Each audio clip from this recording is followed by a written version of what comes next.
Okay, so today what I'm going to do is I'm going to teach you how to take your scanned model, that is a .obj file that you've emailed to yourself from the iPad using the structure scanner. So once you go to your email and you find the one that was sent to you, it should say something like this. The email looks something like this. Here's one I did of Mr. Noggle. And I'm going to go down, and I don't need this. This is just a preview. I'm going to go and click on this button and go ahead and download the zip file. All right. So once I do that, and I've done a lot of them, so for me it says 4 because they're all named the same thing, so it's the 4th one that I've downloaded. Once you do that, it's going to be in your downloads. So I'm going to go over to my downloads. And in my downloads, it will look like this here. And all I need to do is take that zip file and unzip it. All right, and now it's giving me all kinds of, as you can see, I've had a lot of these models made, and it's giving me all kinds of extra numbers and stuff. But once I open up that folder, what I'm looking for is the OBJ file. Okay, this OBJ file. So what I want to do is I want to move that into my folder. Before I move it though, I'm going to click once on its name, and I'm going to name it. So in this case, I'm going to name it Noggle, N-A-G-L-E, because that is the last name of the person who I scanned. And you can really name it what you want just so you understand what it is and where you're going to put it. Then go and organize this and put it into your folder. Okay? So for me, I have one that's called prints, but you're going to put it into another place. Sound good? All right, good deal. I already have one, so I'm just going to replace it. Okay. So I can see it there, it's an OBJ file, and when I look at it, it's going to be the back of the model and it's going to be upside down. Next, I'm going to go and launch Blender. So I'm going to find Blender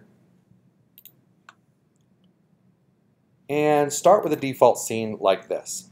That cube, just go and move it back. And I'm going to go into the top view, and I'm going to make sure I'm an orthographic view as well. And then I'm going to make sure that my crosshairs here, my 3D cursor will already be in the middle.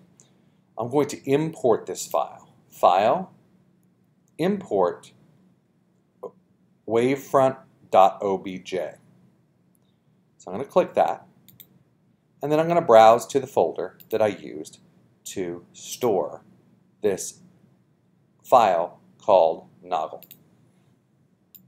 Import OBJ. So it's going to look like this, and right away everything's going to turn orange. It's almost like you have multiple selections. So first thing is just click on it to kind of select it on its own.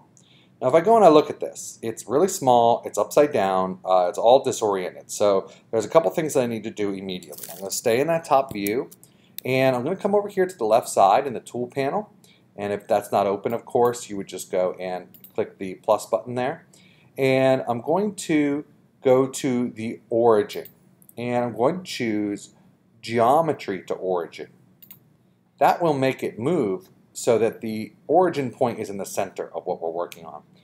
I can see already, I know these are the shoulders, so I'm just going to go and I'm going to rotate now so the shoulders are kind of lined up this way. Okay. Now let's look at it in front view. Okay, we're upside down. So what we're seeing behind there is our cube that we started with. So don't let that distract you. So what I'm going to do is I'm going to touch R, and I'm in the front orthographic view. I'm going to touch R, 180 to rotate 180 degrees, and then I'm going to hit return. All right, now I'm just facing backwards. So I'm going to go into the top view again, and I'm going to rotate 180 degrees this way. So R, 180, enter. Okay, good. So now I can rotate and I can see that my model is looking good, and it's kind of sitting right in the middle of the crosshairs here. So there's always going to be some strange stuff around the bottom here that you're going to have to deal with. And what I'm going to do is I want to take this cube and I want to make it as a pedestal. So I'm going to start looking at how that's going to work here. So to prepare that, I am going to look in the front view, and I'm going to select my cube now, and I'm going to make that much smaller, just a little bit bigger here. Then I'm going to go and I'm going to grab the scale manipulator to make it into a pedestal. So I'm just going to make it like that or so. Zoom in a little bit so I can really see what I'm doing here. You don't want to make this too small. Good rule of thumb would be to make this maybe a third and make the bust 2/3. Okay. So now what I will do is I will move it into place. So I'm going to go into the side view, and you can see it's way out of place. And I'm going to go and I'm going to just use the arrows here to move that closer. And begin to see what this looks like as I kind of raise it up through the pedestal. So, or actually I'll lower the pedestal down. So I'm going to look at this in the front view here, and I'm just going to drag this down. Until I see any obvious areas, right there is one. You can see there's an obvious area where I can't go down any further. So I'm going to go something like this. And just take a look around to make sure that everything is matching up okay. Now I've got a little hole up in here. That's okay. I think Blender's going to fix that for me when I go and do a step in a couple minutes, and hopefully that will be just fine. Good deal. So we've got it lined up, and we've got our pedestal pretty much figured out. Let's go into the top view. It's way too big, so I'm going to go back to the cube now. A little bit smaller like so. And maybe a little bit smaller that way too. Looks good. Yes, I am liking that. Looks like from the side view, I need to scoot it one way.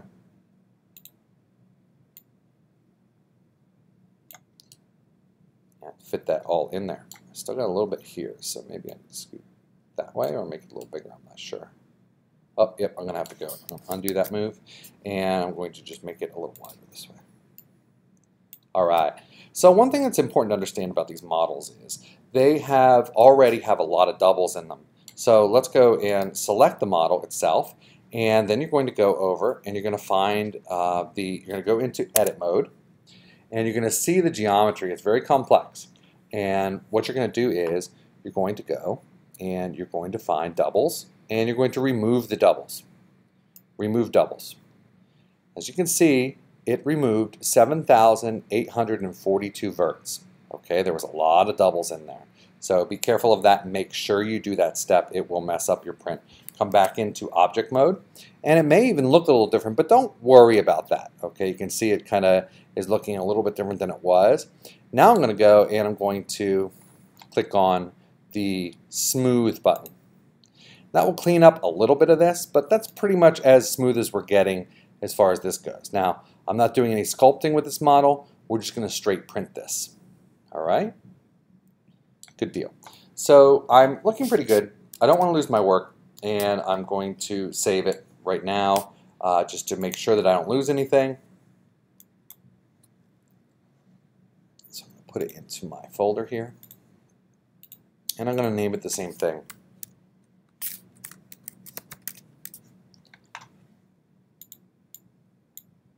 Go. Good deal.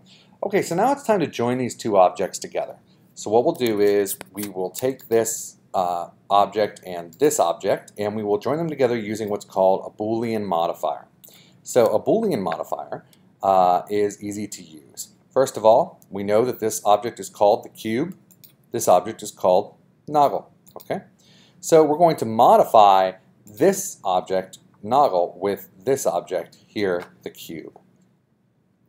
So let me see how this is going to work. I'm going to go over to the wrenches, add a modifier, go into the Boolean option,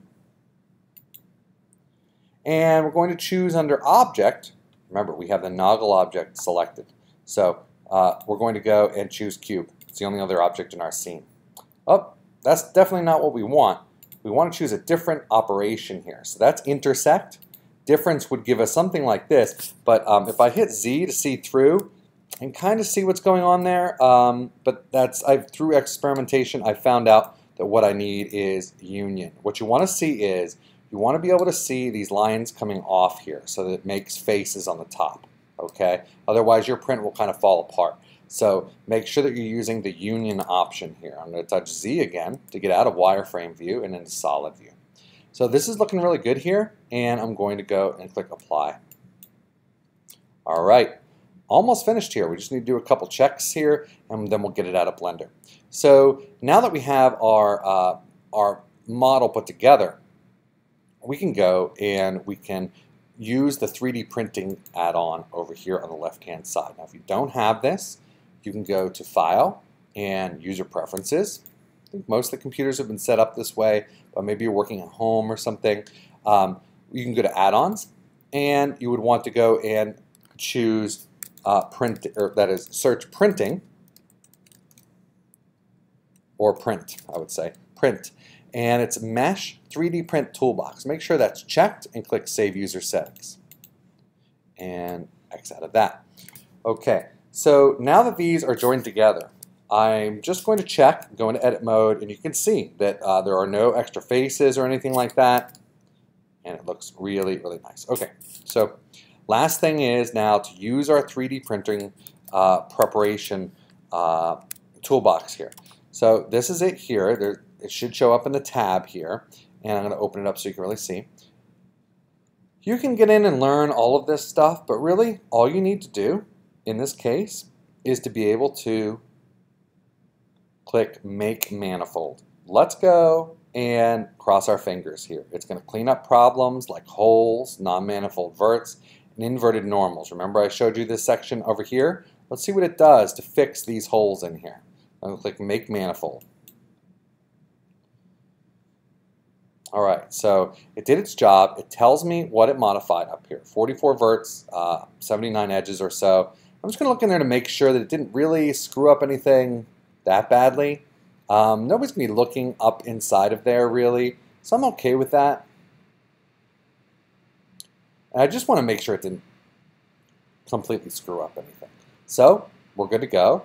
It has made it manifold, and what that means is there's no holes in it basically. Okay. So what we're going to do is we're going to get ready to export an STL. We just need to tell Blender where to put this. So before I do this, I'm going to save again. And I'm going to click on this file icon. That's going to tell Blender where to send this STL file. All right, I've got a lot of them in here, but it's already pointing to my prints folder, which is where I want it. You can put it into your own folder. So over here, you would navigate to desktop, find your own folder. You don't need to give it a name. You're just telling it where to go. And what we want is we want to export what's called an STL file. There's a lot of options here, but what we want is an STL file. So I'm going to click Export, and there it is. It's exported to where I want it to go, and it's going to kind of rename it as Noggle-Noggle. Okay, that's pretty common as well. And so I'm just going to say one more time, and I'm going to go into Finder and find this thing. So it's going to be an STL. Right there it is, and you can see that it's looking this way in the preview, and it's renamed. All right. What I would do is I would click on this right away and just get it back to the name that we've been working with. So we'll have one that's going to be the original scan. We're going to have one that's going to be the blend file. This is always an extra file that comes along with all Blender files. Then we're going to have one that's the STL. Okay. That's it for getting this prepared, and as soon as we are finished with this, we will be able to move into Simplify 3D to slice the model. The slicer is the program that's going to prepare it for 3D printing and get it from a 3D file into an actual 3D print. Okay, so we will be back with that.